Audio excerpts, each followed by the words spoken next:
ఈరగమరగ ఈలలేసి రోజయ్యలే మా ఇరుగు పొరుగు చందాలేసి నిన్ను మొయ్యలే ఓటే వేసి పాలించమని సీటే ఇయ్యలే మేము ఆటోగ్రాఫులు అడిగి నిన్ను గ్రేటే చెయ్యలే అయినా ఎందుకు నీకే ఇంతటి ఆరాటం అయ్యా ఎవరి కోసం ఒంటరి పోరాటం గుండావనుకున్నా వెండి తెరపై నిన్ను చూసి మా గుండెను తాకింది నీ సేవే ఓ మనిషి జిందాబాద్ డియర్ సోనూ సూద్ జిందాబాద్ డియర్ సోనూ సూద్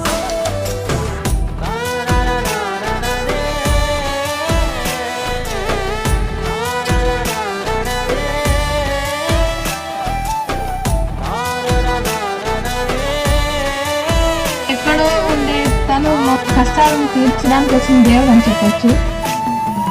కులమేందని అడగనీకి భాష రాదుగా అది తెలియకుండా సేవ చెయ్య మనసు రాదుగా మా మతము అభిమతము ఏది చూడకుండానే నువ్వు అతి చేస్తున్నావో ఏమో తెలుసుకోజరా ఆ దేవుడే కొట్టు మూసాడుగా మా కర్మకే వదిలి వేశాడుగా నిన్నెవ్వరు బొట్టు పెట్టి పిలవలే నీ తీరేమిటో నాకు అర్థమైతలే జిందాబాద్ డియర్ సోనూ సూద్ జిందాబాద్ డియర్ సోనూ సూద్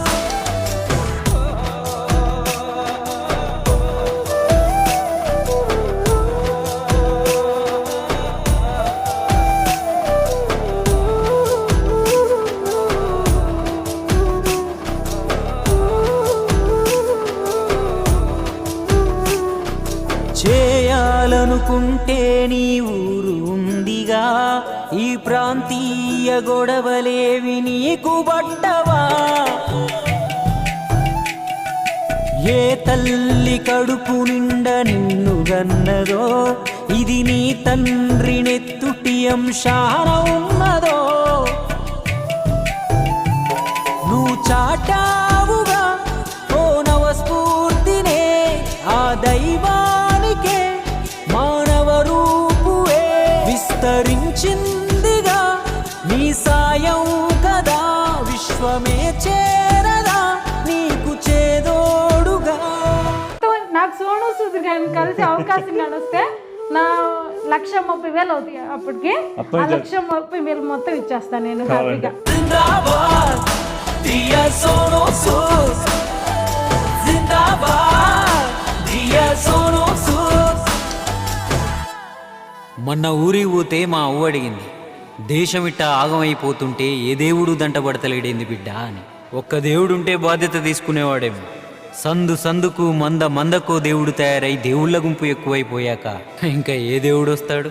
చిన్నప్పుడే స్కూల్లో గోడ మీద చదివినాం మానవ సేవే మాధవ సేవని. తరువాత దైవం మానుష రూపేణా అని కూడా విన్నాం.